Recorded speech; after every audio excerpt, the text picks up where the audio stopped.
नमस्कार दोस्तों, मैं राजीव। आप सभी का स्वागत है आपके अपने यूट्यूब चैनल जी के महाकुंभ पे। एजुकेशन की इस सीरीज़ में आज हम लोग देखेंगे सार्जेंट योजना को। सार्जेंट योजना क्या थी, तो जल्दी से जल्दी सभी जो है जुड़े, जल्दी से जल्दी सभी लोग जुड़े। इसे अधिक से अधिक जो है शेयर कीजिए दोस्तों। व्हाट्सअप, फेसबुक, टेलीग्राम, जो भी है, जो भी आपके चीर परिचित लोग हैं उनके साथ जो है इसको जो है शेयर कीजिए, ताकि अधिक से अधिक लोग जो है इसमें जुड़ पाएँ। जल्दी करिए, 7 बज चुके हैं। 7 बज चुके हैं दोस्तों, जल्दी कीजिए, अधिक से अधिक इसको शेयर कीजिए ताकि सभी लोग आएँ और एक बार फिर हम सभी लोग, शायद हो सकता है ऐसा, क्योंकि पॉलिटिक्स है, कोरोना काल जो है चल रहा है और अपने चरम पे पहुंच रहा है। लॉकडाउन कभी भी लग सकता है, तो डिजिटल एजुकेशन का ही इस समय सहारा है। तो चलिए देखते हैं आज के इस सीरीज को। दोस्तों, आप लोगों से एक चीज़ और कहना है कि आप लोग जो है लास्ट में कमेंट करके नहीं बताते हैं कि आपके राइट क्वेश्चन कितने हुए। आप लोग जो है लाइव में करते हैं, उससे क्या होता है, एक मोटिवेशन मिलता है लोगों को कि जो है चलो ठीक है, हमारे जो है बाकी लोगों ने किया, तो उससे क्या है, सभी लोग उस चीज़ को एक्सेप्ट करना चाहते हैं। नहीं तो आज भी ऐसे लोग हैं जो कि सोशल मीडिया तो उपयोग करते हैं लेकिन उससे जो है भगते हैं। मेरे समझ में नहीं आता कि ये कौन सा लॉजिक है उनका। आगे आप लोगों की मर्जी। कमेंट ज़रूर कीजिएगा। सब्सक्राइब कर रखा है तो कोई ज़रूरत नहीं है सब्सक्राइब करने की, और लाइक ज़रूर कीजिएगा। चलिए देखते हैं आज के इस सीरीज को। तो पहला क्वेश्चन है, शिक्षा विकास की युद्धोत्तर योजना, यानी कि इसको है सार्जेंट, मैंने पहले ही बताया कि सार्जेंट योजना से रिलेटिव ये है, को बोर्ड के समक्ष किस वर्ष प्रस्तुत किया। किस वर्ष जो है प्रस्तुत किया। ऑप्शन आपके हैं सन 1944, 1937, 1934 या 1942। शिक्षा की विकास की युद्धोत्तर योजना जो है को जो है बोर्ड के समक्ष किस वर्ष प्रस्तुत किया। तो राइट आंसर की बात करें तो राइट आंसर ऑप्शन ए 1944। अगला प्रश्न है, सार्जेंट रिपोर्ट कितने भागों में विभक्त है। सार्जेंट रिपोर्ट जो है कितने भागों में विभक्त है। ऑप्शन आपके हैं 12, 16, 14, 18। 12, 16, 14, 18। राइट आंसर की बात करूँ तो राइट आंसर है 12, माफ़ कीजिएगा 12। और आपके एग्ज़ाम में इन्हीं से क्वेश्चन आएंगे, ये जान लो आप। बाकी आप लोगों की मर्ज़ी।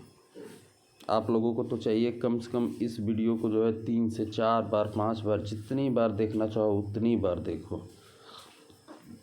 आपका सब्जेक्ट पे कमांड बढ़ेगा। अगला प्रश्न है, सार्जेंट रिपोर्ट में पूर्व प्राथमिक शिक्षा के विषय में निम्न में से कौन सी सिफारिश की गई है। पहला है ए, पूर्व प्राथमिक शिक्षा की उत्तम व्यवस्था की जानी चाहिए क्योंकि यह शिक्षा राष्ट्रीय शिक्षा योजना की अभिन्न अंग है। बी है, शिशु शालाओं की शिक्षा हर हालात में निःशुल्क होनी चाहिए। सी है, शिशु शालाओं की स्थापना सभी बड़े नगरों में की जानी चाहिए। या डी है, उपयुक्त सभी। बताइए। तो इसके राइट आंसर की मैं बात करूं तो इसका राइट आंसर है उपयुक्त सभी। अगला प्रश्न है, सार्जेंट रिपोर्ट के अनुसार पूर्व प्राथमिक शिक्षा कितने वर्गों के बालकों एवं बालिकाओं के लिए होनी चाहिए। बताइए। कितने वय बालिकाओं के लिए होनी चाहिए? ऑप्शन आपके हैं 4 से 8, 2.5 से 4, 3 से 6 या 5 से 8।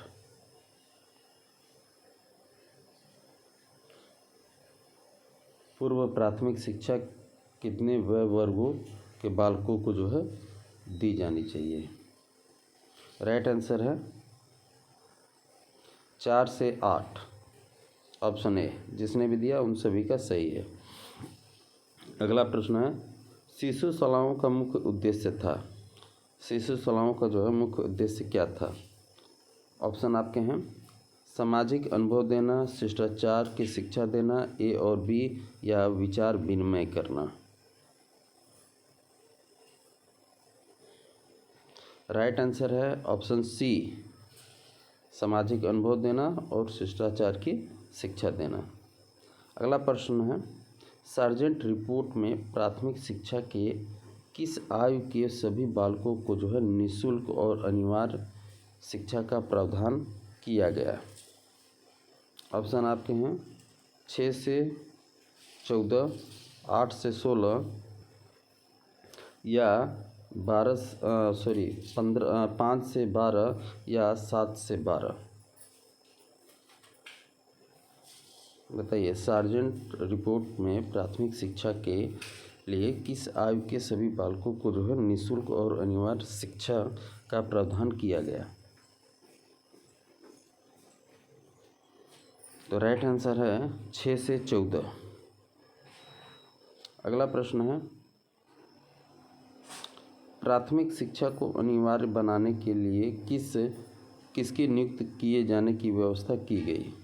ऑप्शन आपके हैं बेसिक शिक्षा अधिकारी, उपस्थिति निरीक्षक पदाधिकारी, तामीली शिक्षा अधिकारी, या उपयुक्त सभी।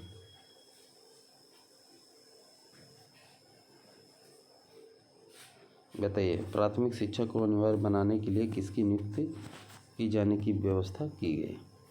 तो राइट आंसर है उपस्थिति निरीक्षक पदाधिकारी। अगला प्रश्न है, बेसिक शिक्षा में किस स्तर तक की शिक्षा को जो है सम्मिलित किया गया है? ऑप्शन आपके हैं प्राथमिक, मिडिल,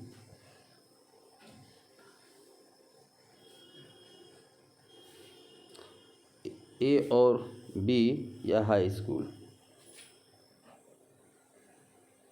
तो बेसिक शिक्षा में जो है प्राथमिक और मिडिल को जो है सम्मिलित किया गया है।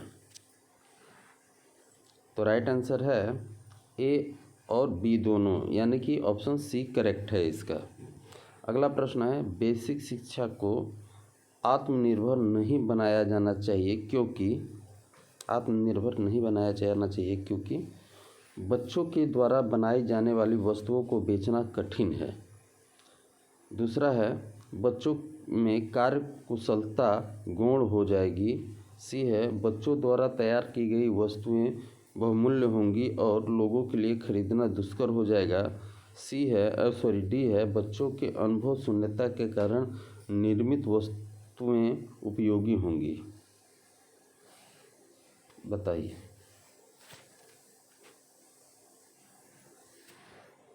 तो बेसिक शिक्षा को जो है आत्मनिर्भर नहीं बनाया जाना चाहिए क्योंकि बच्चों के द्वारा जो है बनाई गई वस्तुओं को बेचना कठिन है। ऑप्शन ए सही है। अगला प्रश्न है, बेसिक शिक्षा के संबंध में निम्नलिखित में से कौन सा कथन सत्य है? कथन पूछ रहा है कौन सा कथन सत्य है। तो ए है, बेसिक शिक्षा किसी आधारभूत शिल्प के माध्यम से दी जानी चाहिए। बी है, जूनियर बेसिक स्कूलों के पाठ्यक्रम में अंग्रेजी को स्थान नहीं दिया जाना चाहिए। सी है, परीक्षा में उत्तीर्ण होने वाले छात्रों को सर्टिफिकेट दिए जाने चाहिए, या उपयुक्त सभी। बेसिक शिक्षा के बारे में कौन सा कथन जो है सही है, यही बताना है। तो इसका राइट आंसर है उपयुक्त सभी। Option D is correct. जिसने भी दिया उन सभी का सही है। अगला प्रश्न है, सार्जेंट रिपोर्ट में हाई स्कूल की शिक्षा के लिए बालकों की आयु कितनी वर्ष तक होनी चाहिए? सार्जेंट के हिसाब से हाई स्कूल के बालकों की उम्र जो है कितनी होनी चाहिए? ऑप्शन है 12 से 16 वर्ष, 10 से 18, 11 से 17 या 15 से 16। सार्जेंट रिपोर्ट के अनुसार हाई स्कूल की शिक्षा के लिए जो है बालकों की आयु जो है कितनी होनी चाहिए? तो राइट आंसर है 11 वर्ष से 17 वर्ष तक जो है होनी चाहिए। अगला प्रश्न है हाई स्कूल में कितने वर्षों से कम आयु के बालकों का प्रवेश प्रतिबंध था? ऑप्शन आपके हैं 15 वर्ष, 17 वर्ष, 11 वर्ष, 13 वर्ष से कम। 15 वर्ष से कम, 17 वर्ष से कम, 11 वर्ष से कम या 13 वर्ष से कम।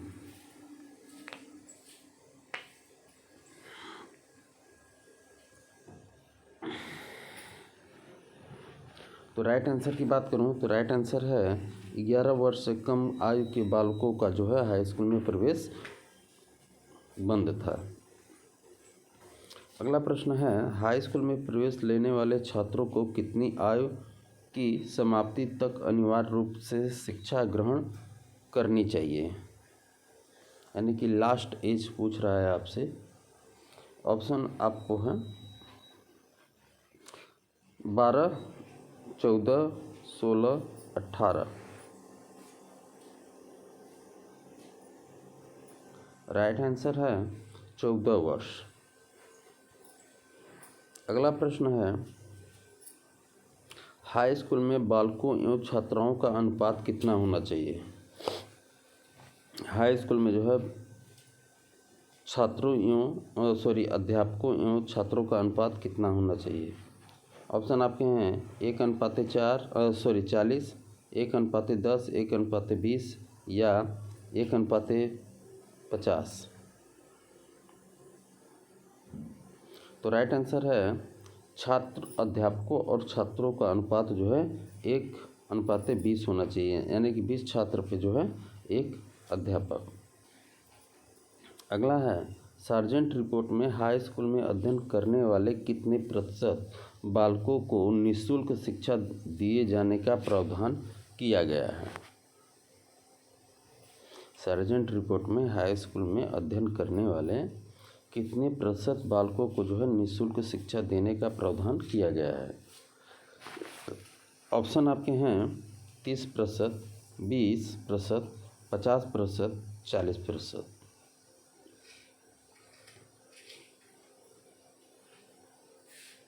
बताइए। तो राइट आंसर है ऑप्शन सी 50%।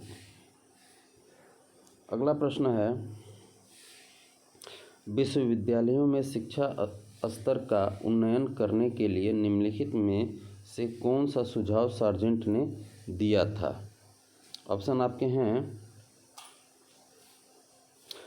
योग्य शिक्षकों की नियुक्ति, शिक्षकों की सेवाओं में सुधार, सी है शिक्षकों के वेतन क्रम में वृद्धि और डी है उपयुक्त सभी। बताइए सार्जेंट ने जो है कौन सा सुझाव दिया था? तो राइट आंसर की बात करूं तो उपयुक्त सभी। अगला प्रश्न है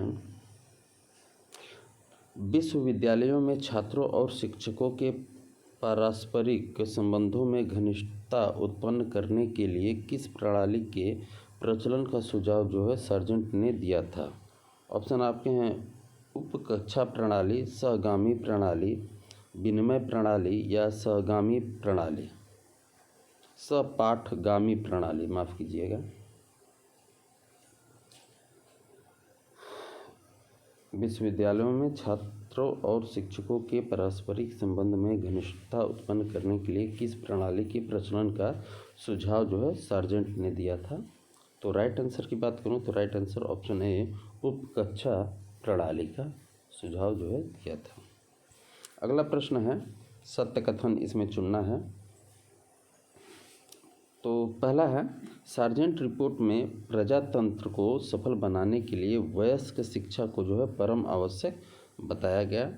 बी है सार्जेंट रिपोर्ट में यह बात स्पष्ट कर दी गई है कि उसके द्वारा प्रस्तावित शिक्षा की योजना को सफल बनाने के लिए प्रशिक्षित अध्यापकों की विशाल संख्या की आवश्यकता है। सी है, प्राथमिक शिक्षा के लिए सार्जेंट रिपोर्ट ने कुछ परिवर्तनों के पश्चात बेसिक शिक्षा योजना को स्वीकार किया या उपयुक्त सभी। तो राइट आंसर की बात करूं तो राइट आंसर उपयुक्त सभी।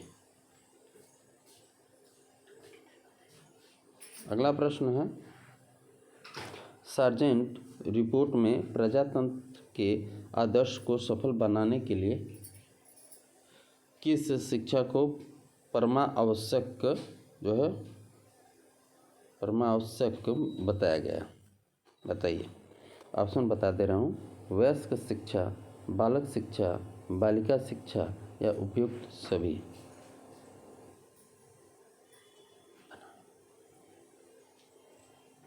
बताइए।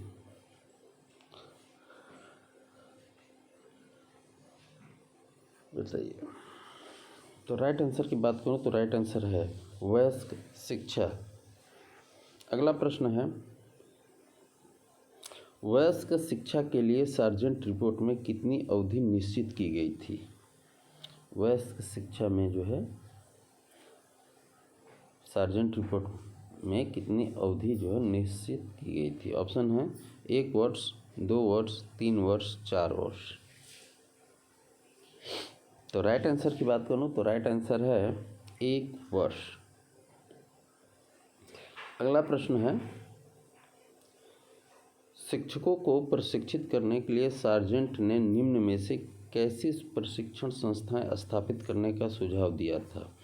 ऑप्शन आपके हैं, पूर्व प्राथमिक स्कूलों में शिक्षकों के लिए,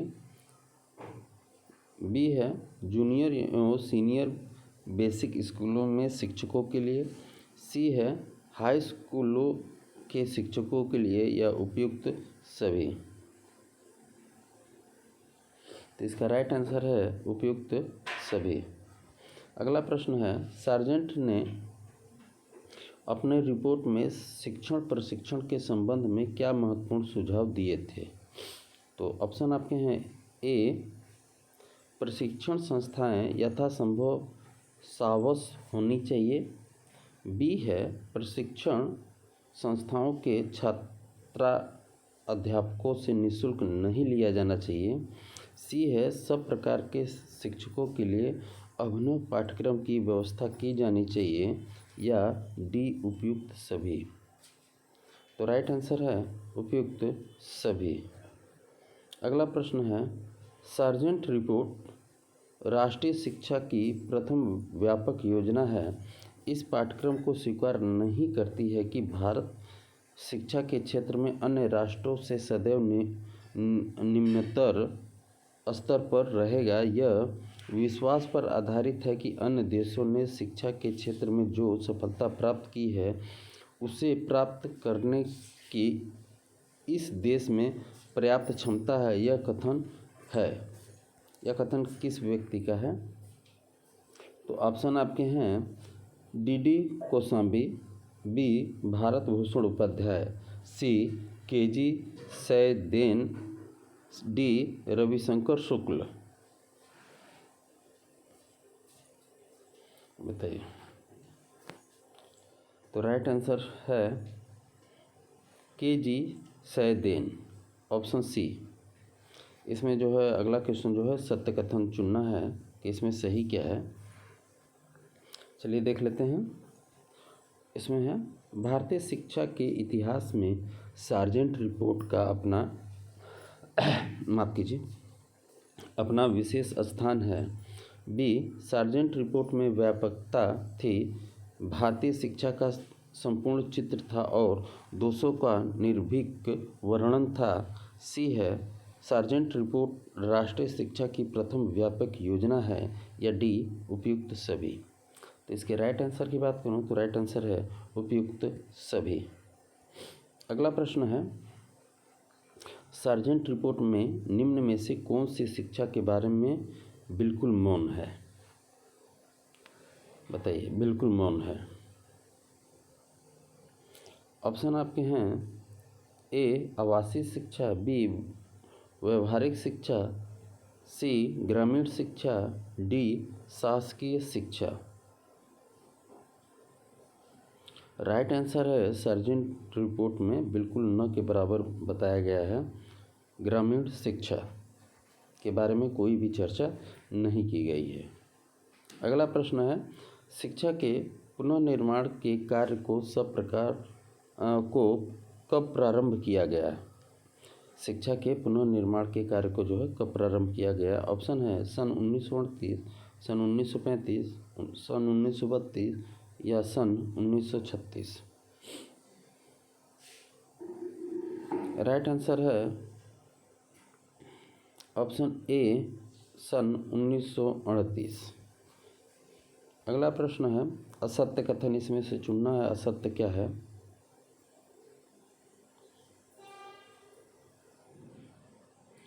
ए है, भारतीय शिक्षा के इतिहास में सार्जेंट योजना का अत्यंत महत्वपूर्ण स्थान है। ये माफ़ कीजिएगा दोस्तों, ये ए है, ये जो है ए है और यहाँ से बी है, यहाँ से जो है बी है यहाँ तक, तो बी पढ़ दे रहा हूँ। सार्जेंट योजना भारत में राष्ट्रीय शिक्षा प्रणाली की स्थापना करने की दिशा में राजकीय प्रयास है। सी है, सार्जेंट योजना अनुत्साहवर्धक थी। या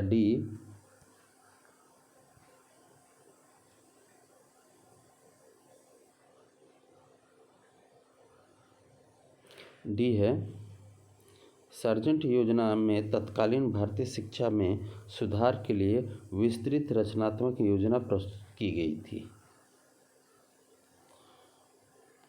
तो राइट आंसर इसका जो है, तो सार्जेंट योजना जो है अनुत्साहवर्धक थी। यही कथन जो है असत्य था। अगला प्रश्न है, सार्जेंट योजना में तकनीकी व व्यावसायिक शिक्षा के लिए निम्न में से क्या सुझाव दिया गया था? ऑप्शन आपके हैं, उद्योग व व्यापार की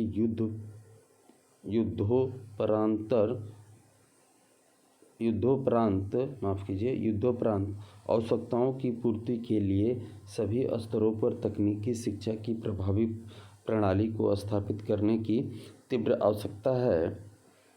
बी है, तकनीकी शिक्षा के संबंध में एक्ट वुड रिपोर्ट की संतुष्टियों पर ध्यान दिया जाना चाहिए। सी है, तकनीकी शिक्षा पर 10 करोड़ रुपए में वार्षिक अनुमानित व्यय होगा। या डी है, उपयुक्त सभी। तो राइट आंसर है उपयुक्त सभी। अगला प्रश्न है,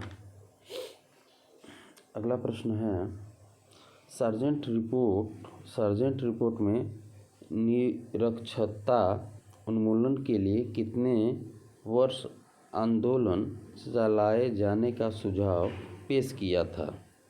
ऑप्शन है 10 वर्ष, 20 वर्ष, 30 वर्ष, 40 वर्ष।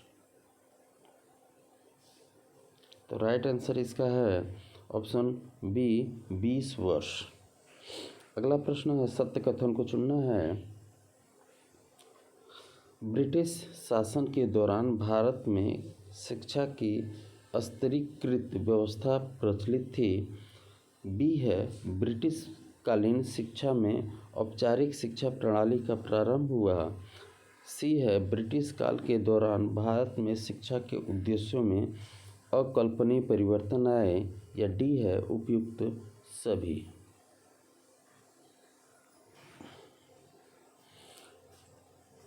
तो राइट आंसर की बात करूं तो राइट आंसर है उपयुक्त सभी। तो दोस्तों, हमारे जो है प्रश्न जो है समाप्त हुए। इसमें समथिंग 30 क्वेश्चन एबव थे। आई होप कि आपको ये अच्छा लगा होगा और आप अपना आकलन कर पाए होंगे। और लाइव चैट में नहीं, आप कमेंट्स बॉक्स में बताइएगा कि आपके कितने क्वेश्चन सही हुए हैं, ताकि आपके अंदर ये विश्वास जगे। मेरे अंदर नहीं जगाना है। अगर आप 20+ भी कर रहे हैं और 2 से 3 बार देख लेंगे, तो मुझे पूरा उम्मीद है कि 20+ कर रहे हैं तो 2 से 3 बार अगर देख लेंगे तो समथिंग 25+ पे जाएंगे। क्योंकि एग्जामिनर आपसे पूछ के प्रश्न नहीं पूछेगा, ध्यान रखिएगा, आपसे पूछ के प्रश्न नहीं पूछेगा, वह स्वतः अपने ज्ञान से पूछेगा। तो ये चीज़ आपको डिसाइड करना है कि कहाँ तक आपको जो है पढ़ना है। तो आप सभी का धन्यवाद, जुड़े और मिलते हैं अगले वीडियो में। हिस्ट्री के जो आज के टॉपिक थे, आज का इतिहास, उसे देखना नहीं भूलिएगा। चैनल के प्लेलिस्ट में इतिहास के पन्ने से आज का इतिहास अपलोड कर दिया गया है, उसमें जाके आप देख सकते हैं। तो आप सभी का धन्यवाद, गुड नाइट, मिलते हैं कल।